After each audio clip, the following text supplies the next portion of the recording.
Hello student, class 9 physics हम लोग पढ़ने जा रहे हैं। पिछले वीडियो में हम त्वरण के बारे में पढ़ चुके हैं, त्वरण क्या होता है।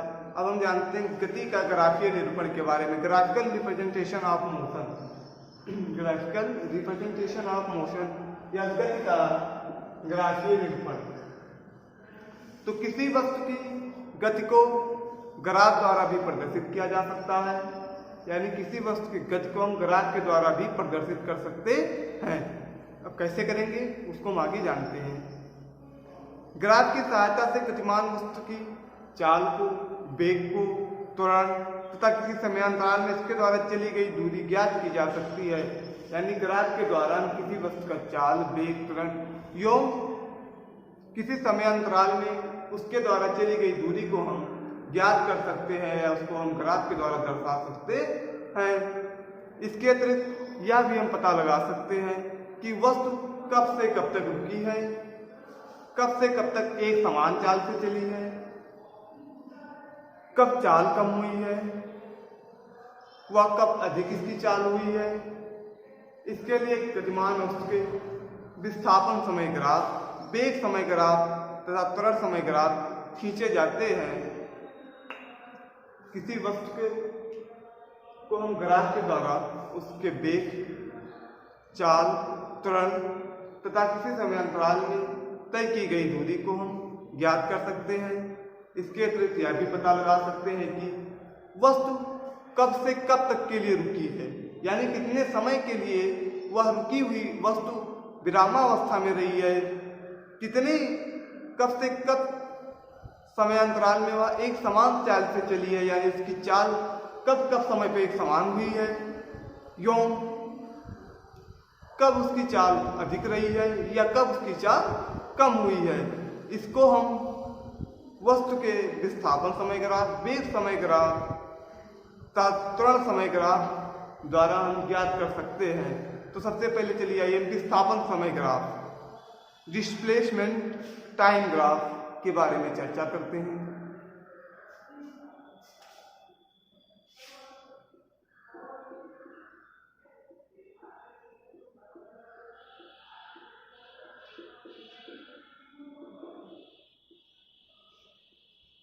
विस्थापन समय ग्राफ यदि किसी गतिमान वस्तु का भिन्न भिन्न समयों पर विस्थापन माप कर समय व विस्थापन में ग्राफ खींचे तो इसे हम विस्थापन समय ग्राफ कहते हैं। यानी यदि किसी गतिमान वस्तु, क्योंकि वस्तु गतिमान होगी तभी उसमें वेग रहेगा, ठीक, वस्तु अगर गतिमान रहेगी तभी तो उसमें वेग रहेगा।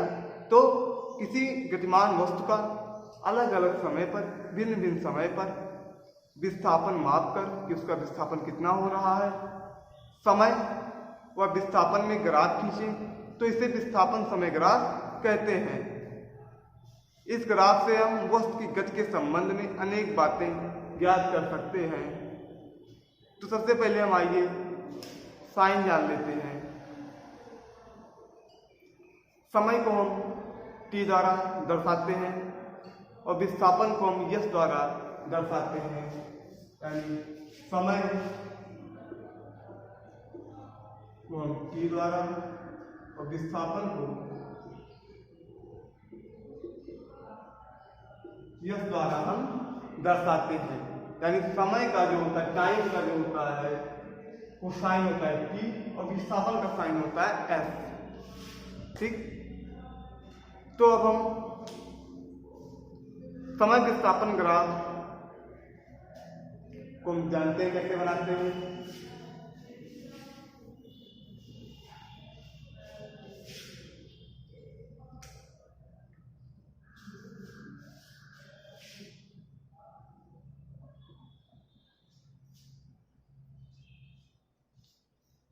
ये हमारा एक्स एक्सिस हो गया, ये हो गया हमारा वाई एक्सिस, ठीक, एक्स डैश वाई डैश। इसको यहाँ O से इसको दर्शाते हैं। ये हमारा धनात्मक रहता है, ये भी हमारा धनात्मक रहेगा, इधर जाएंगे तो ये हमारा ऋणात्मक हो जाएगा, और जब नीचे की तरफ आएंगे तो ये हमारा ऋणात्मक हो जाएगा। ठीक, तो हमको अभी सिर्फ इससे मतलब है YOX से मतलब है, इसको हम छोड़ दे रहे हैं।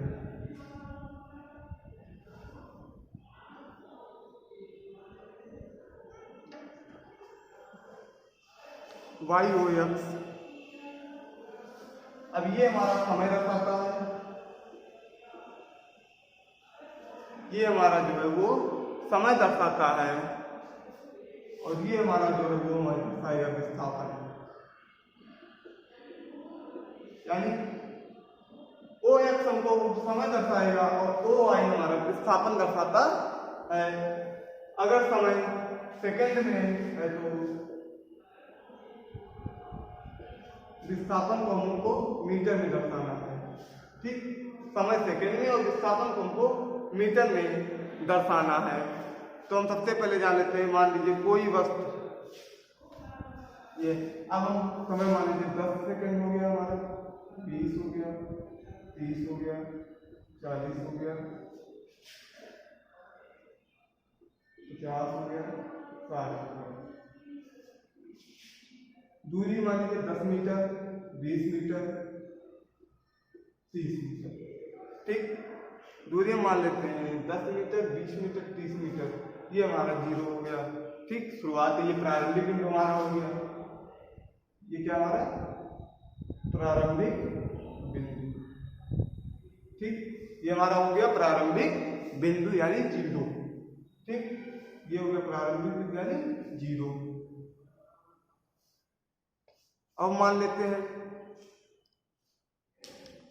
कि कोई वस्तु पहले 10 सेकंड में प्रारंभिक बिंदु 0 से A तक धनात्मक दिशा में 20 मीटर तक जाती है।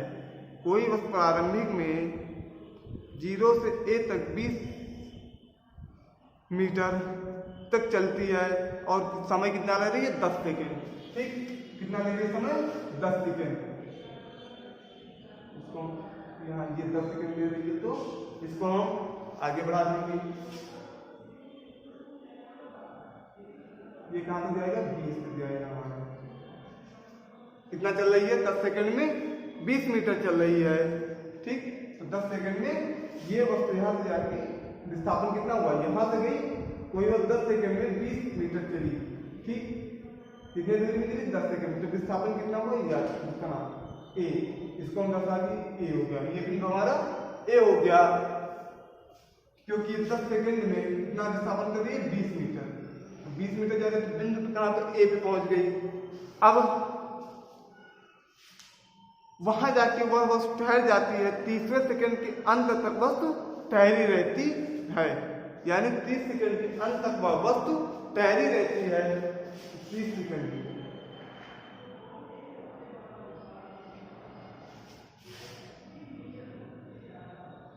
ये भी हो गया हमारा, बी मिल गया। 30 सेकंड तक वह वस्तु ठहरी हुई है, यानी वो गति नहीं कर रही है, विरामावस्था में है।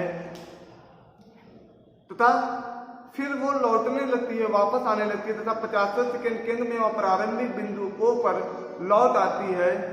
यानी 50वें सेकंड के अंत तक, यानी 50वां सेकंड हमारा यहाँ पे, 50वें सेकंड में वह वापस लौट आती है। कहा? अपने प्रारंभिक बिंदु से। यानी कोई वस्तु अपने प्रारंभिक बिंदु से 10 सेकंड में 20 मीटर विस्थापन करती है। 10 सेकंड हमारा समय ग्राफ हो गया, इसको ऊपर खींच लेंगे और कहाँ जा रही है? 20 मीटर। तो यहाँ से जा रही है, कितने से? 10 सेकंड में जा रही है। कहाँ जा रही है? 20 मीटर तक जा रही है। ठीक, फिर वो पुनः 30 सेकंड तक वहीं पर ठहरी रहती है। अगले 30 सेकंड तक, वहाँ 20 सेकंड तक वहाँ पे ठहरी रहती है, 30वें सेकंड तक। और 30वें सेकंड पे फिर वो वापस 50वें सेकंड में, 30वें सेकंड से लेकर वापस 50वें सेकंड तक के बीच में वापस अपने प्रारंभिक बिंदु पर आ जाती है।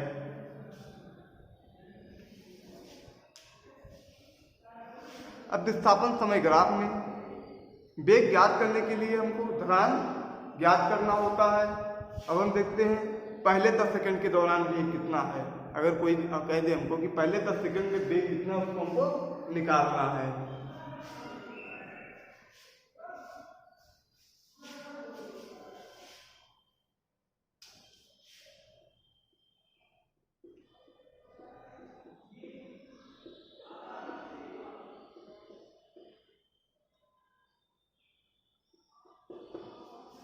यानी पहले 10 सेकंड में कितना के दौरान वेग कितना रहा है, पहले 10 सेकंड के दौरान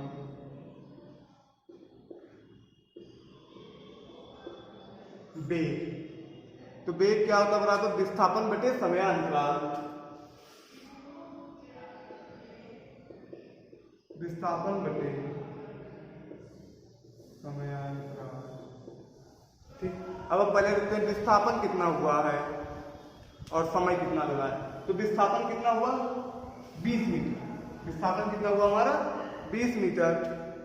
तो अंतिम बिंदु क्या है हमारा, अंतिम विस्थापन का हो रहा है 20 हो रहा है, कहां से हो गया 0 से, तो 20 माइनस 0 बट्टे समय कितना दिया है 10 माइनस 0 हो जाएगा। अंतिम बिंदु 10 है, प्रारंभिक बिंदु हमारा 0 है, तो 10 माइनस 0 हो जाएगा हमारा प्रारंभिक। अब हम क्या करेंगे इसको 20 बटे 10 हो जाएगा, ये कैंसिल कर लेंगे, बराबर 2 मीटर पर सेकेंड, 2 मीटर पर सेकेंड। ये आ गया पहले 10 सेकंड के दौरान वेग, विस्थापन बटे समयांतराल।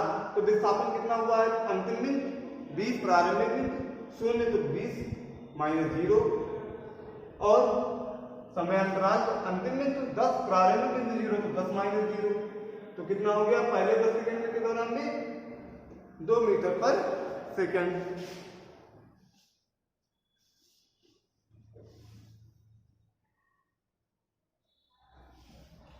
अब देखेंगे कि 10 से यहाँ तक के बीच में वेग कितना रहा है। ठीक, अब हमको कितने का वेग क्लियर हो गया। ठीक, 0 से पहला ग्राफ जो ग्राफ का पहला चरण हमारा क्लियर हो गया, पहले चरण में इसका वेग कितना रहा है 2 मीटर पर सेकेंड। अब हम देखते हैं कि अगले चरण में उसका वेग कितना रहा है, ए और बी के बीच में उसका वेग कितना रहा है उस वस्तु का, ए और बी के बीच वस्तु का वेग,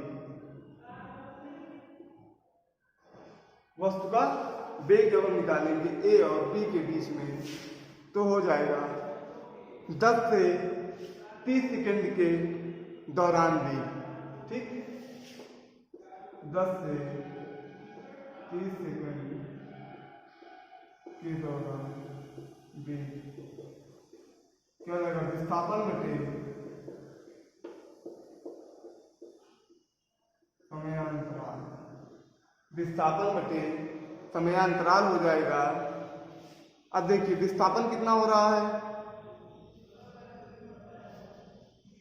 यहां से यहां, ठीक, प्रारंभिक कितना हो जाएगा 30 और 10 में घटाएंगे 20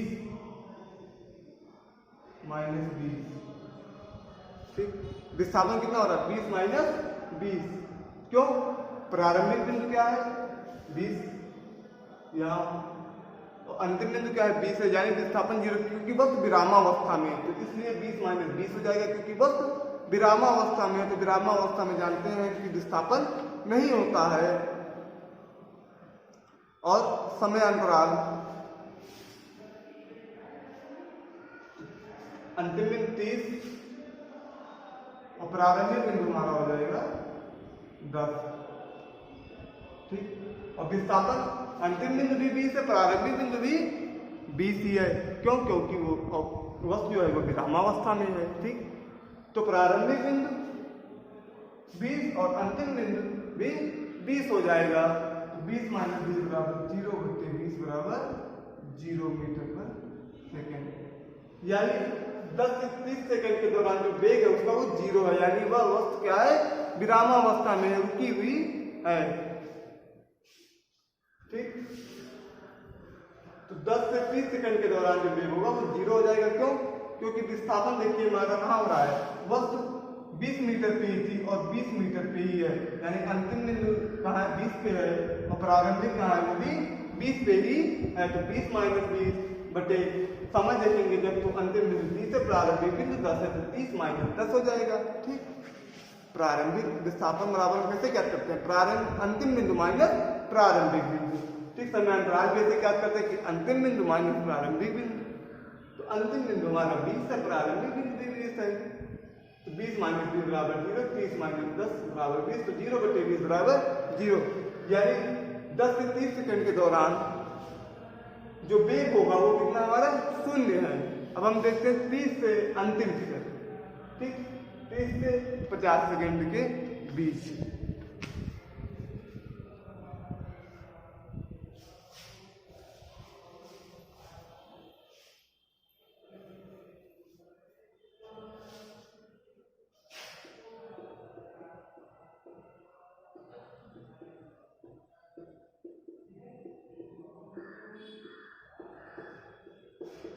तीस से 50 सेकंड के दौरान भी तो हम